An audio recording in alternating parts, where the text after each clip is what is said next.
Nerd shit's not my thing. You guys are the nerds. I have a girlfriend and stuff. I mean, you guys are both married.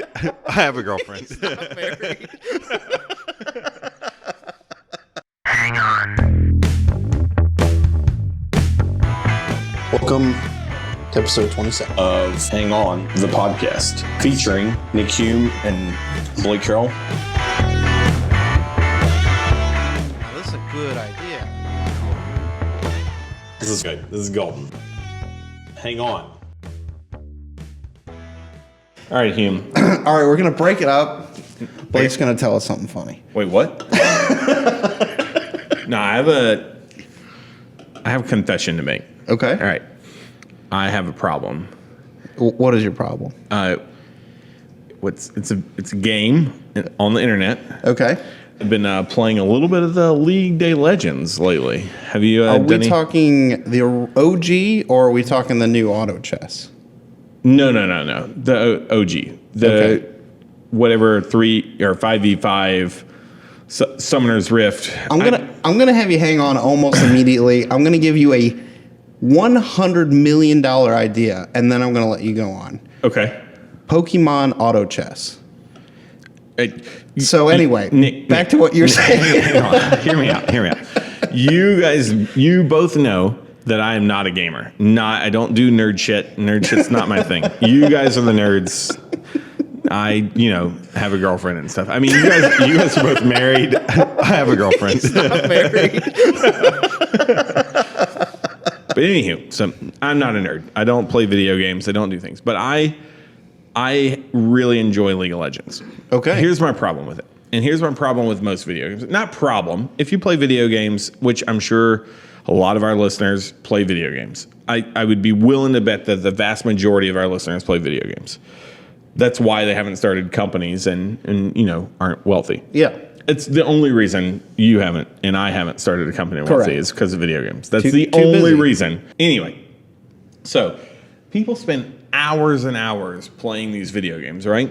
And in some cases, like League of Legends or Dota. I've been doing a little research on this because I knew I was going to bring this up, and I knew, unlike all the other topics, that I am a variable, savant about. Right.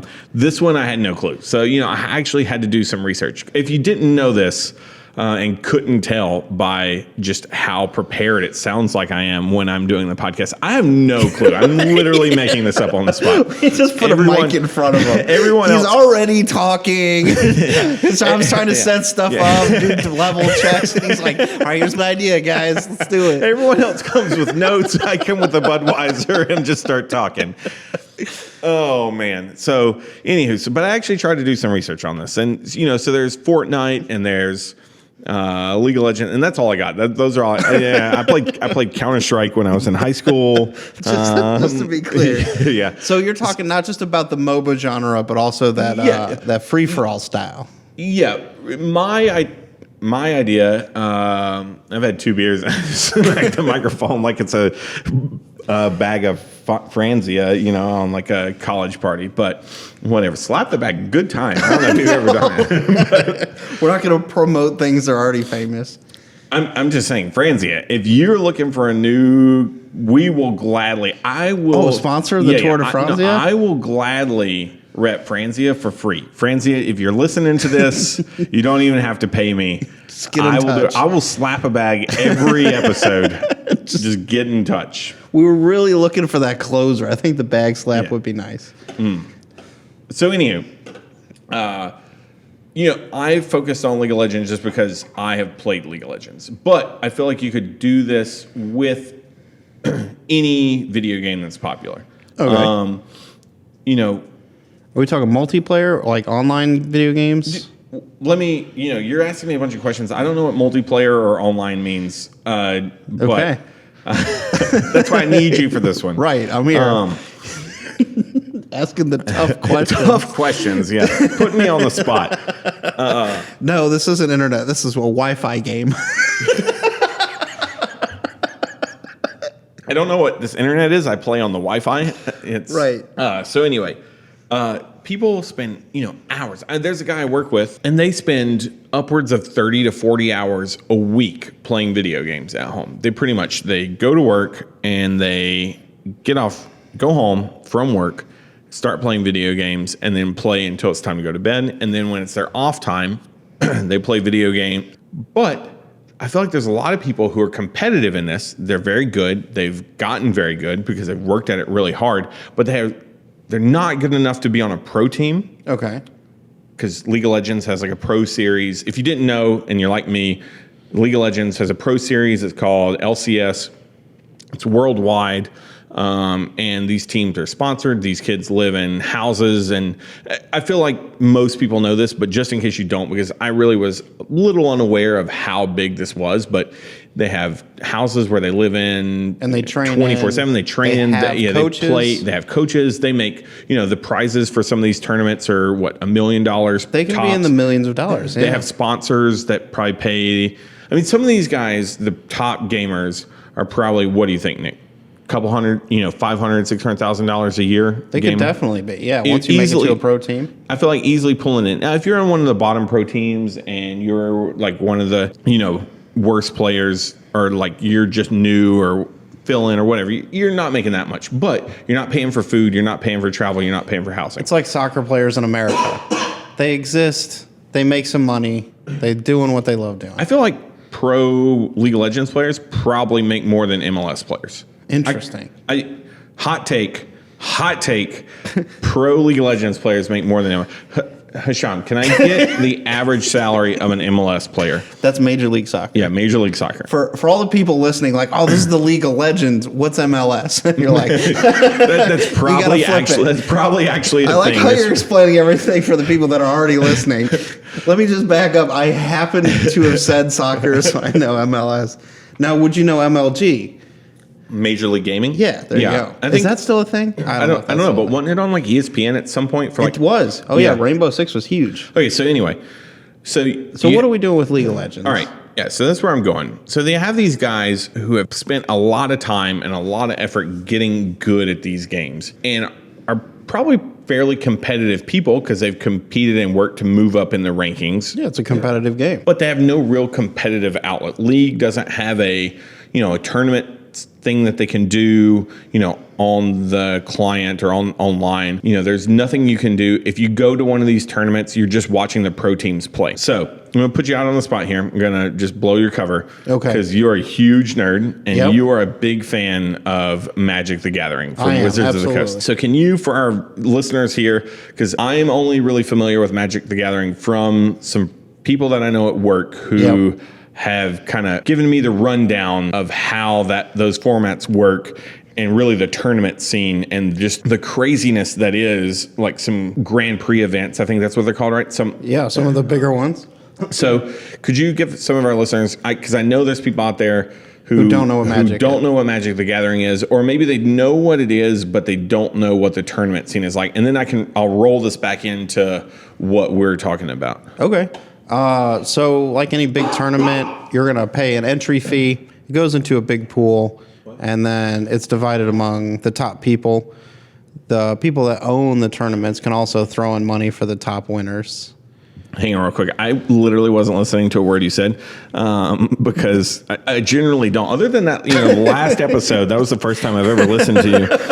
By the way, I've bought 2 storage containers. Oh, fantastic. So you better eBay get in Motors. a little bit, getting good. Yeah. Hisham has just let me know that the average MLS, what is it, Hisham? The average is 117,000. That's reported by Forbes. 117,000 for an MLS player. That's the average. So that means there's somebody out there making like $40,000 playing Major League Soccer. Still not bad. Not bad. All right, see if you can get me an average League of Legends pro player. I feel like that's going to be a little bit harder, and maybe you could just look up a team and see what their salary is. But the difference is an MLS player doesn't get free housing, doesn't get free food. Well, and that definitely depends on the team.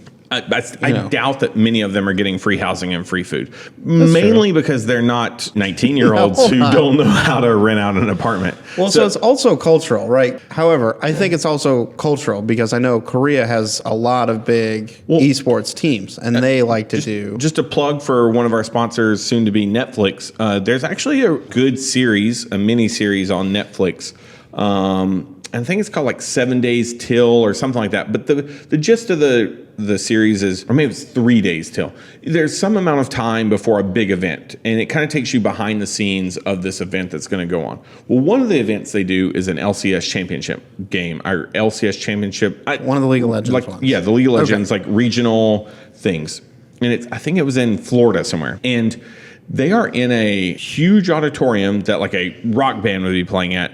And there are tens of thousands of fans at this event with vendors and people taking pictures with the players. And I had no clue. I honestly, when I watched this documentary, I was blown away at how many people had come to this event to just watch people play this video game. People love supporting teams. It's no different in Magic, too. You'll have a favorite player. But Magic really isn't a team sport, so you just have the one individual.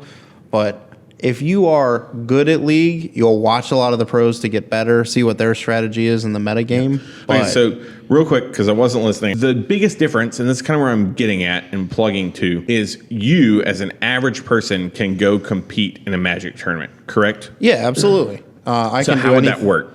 You can do anything from getting a half dozen people together at your local game shop, or there's tournaments that scale. So you can have 20 or 30 people locally, and then you can all go all the way up to, let's say, a Grand Prix in Vegas where you have hundreds of people competing. And really, the only barrier is doing enough of the small tournaments to gain yourself entry into the bigger ones, which the only thing is, one, your skill, and two, the cards. And the cards are fixed. And so that is the key point that I think League of Legends, or whoever makes League of Legends, I can't remember who. Riot. Right, that's right. Yep. Riot Games. I really think that's where Riot is missing out. I think Riot, instead of doing, I mean, and they could have. So like local tournaments? Maybe local tournaments, possibly, but regional tournaments where you would walk in with you and 4 of your friends, because the standard format's 5-on-5, or maybe you could go as a single and meet other people there and form a team there. But you could actually play in some sort of open format tournament with thousands of people.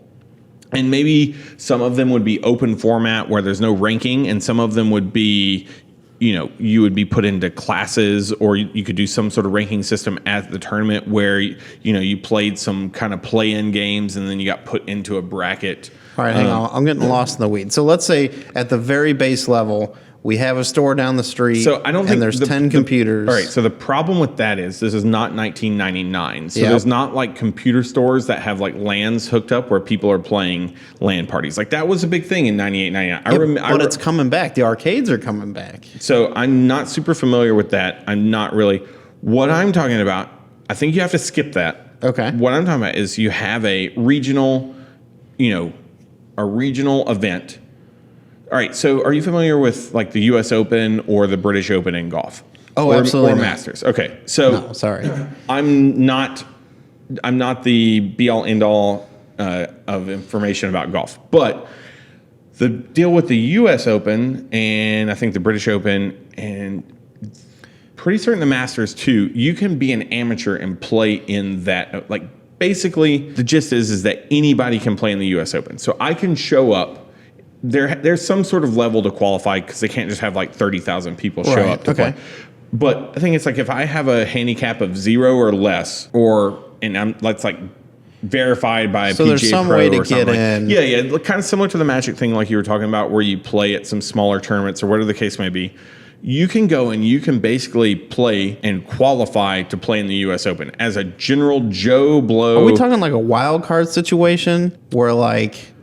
So you'll have to forgive me in the sports references. So let's say you have an underdog team. No. This is like we'll use NASCAR NASCAR is maybe a better example. NASCAR. I've seen Talladega Nights. Yeah. Does that help? Ooh, Ricky Bobby. Yeah. 2 first names.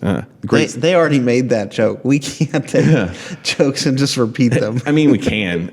We've repeated the same joke about intellectual property 4 times in a row now. So at a NASCAR race, there are roughly 40. I don't know if it's 40, 42. If you're a NASCAR fan, please don't like tweet at us or make comments about how we don't know anything about NASCAR. We're not claiming to be NASCAR experts or golf just experts. said I know nothing about NASCAR. Yeah, but there's roughly like 42 spots. Now, some of the teams who are like, high paid teams and high paid drivers, they automatically, I guess, qualify for the race. So they're like incumbents? Yeah, basically. But then there's some amount of spots that literally anybody can show up with a car as long as it meets the regulations, and they can do their qualifying lap and they can get in the race. I love this idea. And that's similar to the thing with the British Open or the U.S. Open in golf.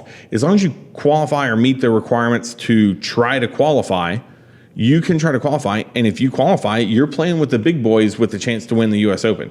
Which is millions. Yeah. Right? Still millions of now, dollars. granted, I don't know if that's ever happened. Maybe back in like the 30s or 40s or like way back when. But that's my kind of something similar to my idea with League of Legends. Because I think they are. Ooh, now this is a good idea. Because I think they're missing out because they have people who are coming there to watch these pro teams. But these people, right, I've played League of Legends. If there was a League of Legends tournament next door to my apartment, I wouldn't go. I don't like it that much. The people who are The whole premise. I really like League. Nah, but I mean next door, I'm sorry, it's right. real If you're far still away. looking to sponsor us, I would definitely go. It looks like an awesome time. Yeah. But the people who are going, these tens of thousands of people who are showing up to these events, are putting hundreds and thousands of hours into getting good at this game. So give them the ability or the chance to get into the action. You know what I'm saying? Yeah. Even if they go with their 5 friends, they were going to go anyway. Yeah. And they lose and they're out. At least they felt like, because all my friends who I talked to with you about, who I was talking about with the Magic, who kind of told me, because they were like, hey, we're going to this tournament. And I was like, you guys are going to a Magic tournament? Like, what is that? Yeah. And then they explained to me. And now they've been to 3 or 4, and I ask them every time. They immediately lose. Like, but they go for the experience. They go and they have a good time, and then they feel like they're a part of the thing. And then after they get out of the main tournament, they play in kind of like side there's tournament small type ones things and and stuff like spin-offs. that. And I feel like that would be such an easy thing for League to do. The only thing that they'd have to do, they already have rented out the space, and now imagine the vendors that are going to show up. Imagine like Corsair or Razer, and they're like, hey, so they have these computers for you to play on, and they have these like standard mice and keyboards. Right. But like, why don't you just go ahead and buy the newest and greatest thing here and use it in the tournament? You know what I'm saying? Yeah, Also, there you go. think about this. There's like, let's say you're having an event, the regional tournament, regional Grand Prix. It's got to have some cool name, but like the regional event. So why does it have to be regional? I'm just thinking, I feel like that's the smallest that you could really do this on. Maybe even like a state level, and maybe you could go from like state level to regional level to like national level. So tournaments. am I driving to a convention center with my PC, or is everything set up there? PCs are going to be provided, and that's where the kind of the drawback is here. But this is how I think you could go around. One, you're gonna have to get sponsored by Alienware or Dell or Gateway. Does Gateway even make computers anymore? I don't know. Or definitely not Apple. I love Apple. It could be the Apple Open, in which case everybody's got to play on it now. Yeah, and no one's going to show up. So now you're showing up, and now Dell has come out with some special computer that's like the Tampa Bay Open Edition. And then you have like the option of buying. It's going to be a basic computer, but it's going to be in like some special edition case that they only made 500 of, and you can only buy there, and they were played on. And so now you can buy that. Or the same thing with like Razer or Corsair or any of the peripheral manufacturers. Okay. They're going to be able to make like the Tampa Bay Open keyboard or the Tampa Bay Open mouse or the Tampa Bay Open headset. All right. So how are we making money? Okay. Well, we're not. We can't start this, but Riot can. Okay. Or, I guess that kind of does. It's not something that like we can necessarily start. I see sometimes when people have businesses and I feel like they're missing out on a huge thing that they could do. So, right, like I said, intellectual property, we have it. But if you want to start this, let us know. We'll gladly help out. And by help out, I mean take 15% of whatever you make from it. Yep. But I mean, Riot's going to make money from people are going to pay to join. Pay for the fee, and then I think that would increase the prize pool of the winning, and maybe you would even split it up where not all of it just goes to the one pro team that's definitely going to win. You know, maybe you have like a pro team, pro and like amateur class, or like a pro, you know. Well, you can always split up the prizes so like the top 4 teams get the same. And then you could have like an ARAM tournament where it's literally like you just playing by yourself with random people every single time. I feel like that's a great side game. But yeah, that wouldn't be the main thing. Let's say I wanted to be a tournament organizer, right? So I go out, let's say I'm going to do it a whole bunch, right? I'm going to go around state to state and do all the states, right? I'm going to go buy at least 10 PCs. Well, you're gonna need way more than that. I mean, you're gonna need minimum. How long does a league game take? Like a pro 45 league? minutes. 45 minutes. I mean, and if you're gonna have 1,000, you're gonna need. I'm gonna say 100 PCs minimum. You're probably gonna want closer to like 4 or 5. Let's scale up and down, right? Let's say I want to start a local and just drive around and kind of get people the lowest qualified. Yeah. Then they can go on to the big states. So I think that's going to all come down to whatever the end user agreement is with Riot or Blizzard or whoever it is that whatever game you're doing. Right. But I just feel like all of these, like you said, the LAN parties, for lack of a better term, that we were all fans of when we were, 17, 18, are kind of making a comeback, and the arcades are kind of making a comeback. Yeah. So if these companies, instead of just making it where you just play online over the Wi-Fi and you just play with either one. Yeah, online or Wi-Fi, whichever one you choose. Wi-Fi is for Apple, right? And online's for like PC. I think that's how it works. You need a right? special adapter to get Wi-Fi to work on Windows. That's what I thought. All right. So yeah, I don't really think necessarily we could necessarily get into this other than just kind of being promoters or whatever the case may be, or just being fans. I'm kind of coming at this as more of not a business I want to start, as just a business I want to see, or like something that I want to see, because I really honestly don't think. I mean, if it was next door, I would probably go to check it out because it's next door. But right. I don't think I would ever drive to go see a League of Legends tournament. However, if there were like a League of Legends tournament that I could go play in and meet a bunch of other people who are playing, I would definitely be more enticed to go try that out. So for nothing else, just to actually be like, also. Hang on. This is. I don't know if you know this. I'm going to regurgitate this. Okay. Hang on. I'm going to hit your hang on with a hang on. Okay. League is also like one of the most toxic games I've ever seen or played. So like, I can only imagine what it would be like in person. I just think it would be comic gold. I think we would record the audio, start a new podcast, and it would just be like, guess what they're doing? We would commentate the fights that were going on in the the pit of the computers. All right, so this is how I see it working out. You have the lowest level guy, got 5v5, right? And if you win his tournament, you get a point. You need so many points to go to state, and then you win a state, and you get an invitation to like the big leagues. Right, that's how you get your name out there. It helps split it up because if your region's like particularly strong, maybe you go to a different one and try and push up there. It inspires people to kind of get together and form teams, and then you'll have like underdogs one year where they're like, yeah, we crushed it in regionals and now we're going on the big leagues. Hang on. Thank you for listening to our show. To participate, send your comments or business ideas to thehangonpodcast@gmail.com. Keep us motivated by subscribing to us on YouTube and iTunes. And tell a friend. This is the Hang On Podcast. It was an honor. See you next week.